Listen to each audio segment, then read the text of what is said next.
All right, everybody, welcome back. And in this step, we're going to be going through the long tail of search. So imagine that you sold gardening supplies. Which queries would you target on YouTube?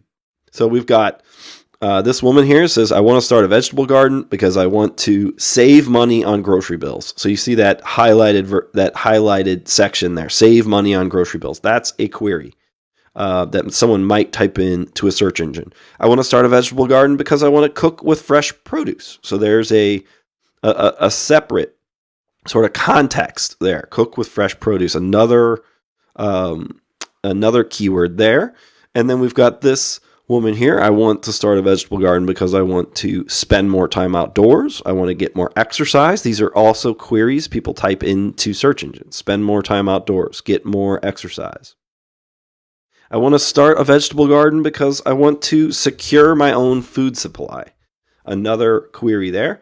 And then I want to start a vegetable garden because I want to start adding organic food to my diet. Another, query there. So all 5 of these people want to do the same thing. They have the same intent, but they have separate context as to why they want to start a vegetable garden. Every one of them. So if you sell, again, gardening supplies, garden training, things like that, all of these people are slightly different folks in your market.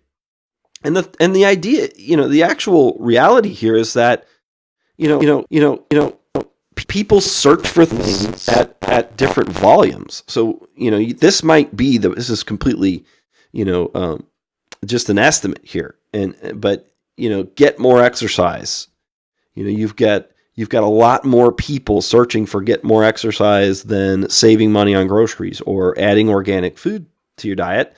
Cooking with fresh produce. That's a very getting to be a more niche term. And then down here, secure your own food supply. You've got a very niche sort of intent here in terms of gardening when somebody wants to secure their own food supply. But the real question is here, you might say, well, I'm going to target those people that want to get more exercise or save money on groceries. That's where the bulk of people are. But the question really is, why not target all of them? You have no limitations of physical space.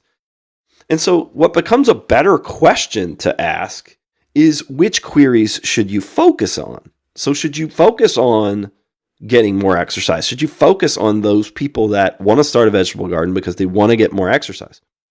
Should you focus on folks that want to save money on groceries? And the truth is that the answer is not cut and dry. And the reason is because when you turn this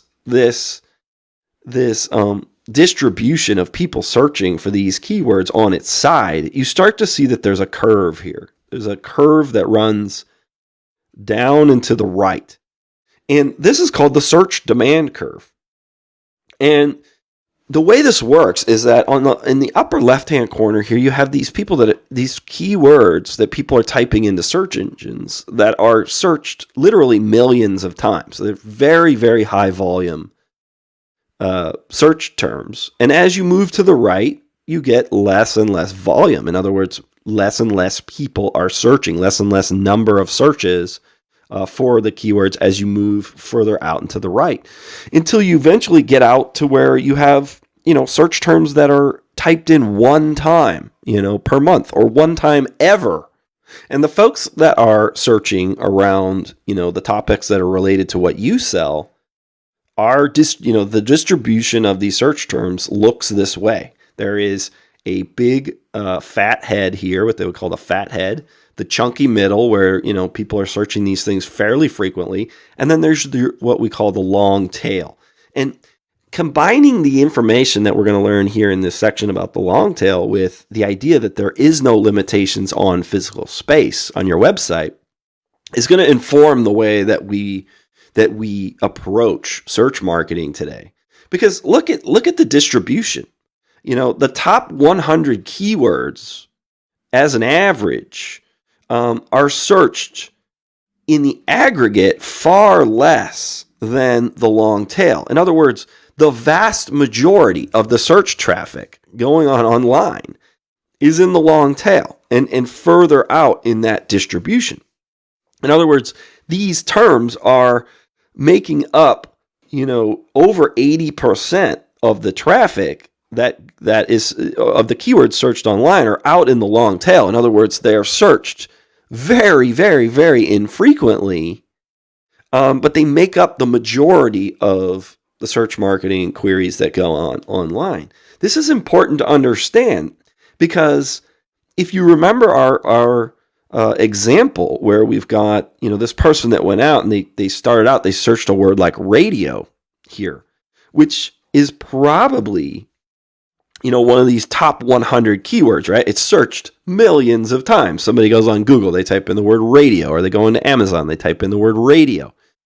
But as we move around the clock here and eventually towards our conversion, you notice that I start typing in more and more specifics, right? AM, FM radio, portable AM, FM radio, portable AM, FM weather radio, where I eventually convert. And this term here, this portable AM, FM weather radio, is out here in the long tail. It's the keyword that is typed in almost never, right?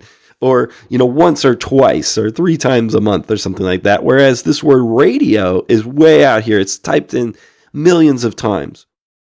But in our example, the converting keyword, the keyword where I eventually bought this radio, was a long tail keyword.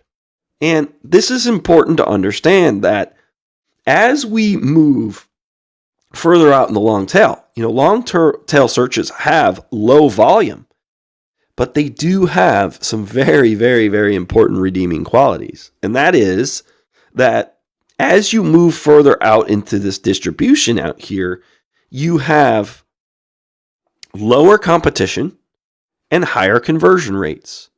So while the volume is lower, right? No question, there's less people searching for portable AM, FM weather radio inside of Amazon or Google, way less than the term radio. But that there are less people competing for that term. In other words, less people have an asset that is optimized for that term.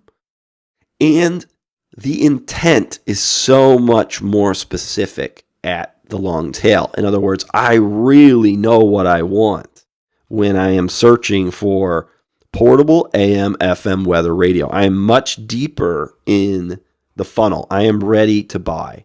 And so understanding the long tail and understanding that in conjunction with the idea that there is no limitations of physical space, you can build as many pages and assets as you want online, really helps us understand that there is significant power in optimizing your site for long tail keyword phrases where you can rank quickly. In other words, your competition is low, and where you have fairly high conversion rates because people really, really know what they want as they move out into the long tail. So how big is this long tail? Well, 1 of 5 queries on Google have never been typed into Google before. Now, that tells you that 1 out of 5 keyword queries that are typed into Google, they've never, ever seen that query before. That is how, going back to this slide here, this is an enormous chunk of search traffic here that all of us need to understand how to leverage. So what you want to be doing is targeting intent and context, and you want to build assets across the entire demand curve. Yeah, I mean, do you want to be ranking for the term radio or AM, FM radio or something with some high search volume? Absolutely. That's something you should be considering in your search marketing. But you want to concentrate particularly on the long tail because of the low competition, because of the high intent to buy. And so with that, let's move on and start talking about intent-based keyword research. We'll see you in the next video.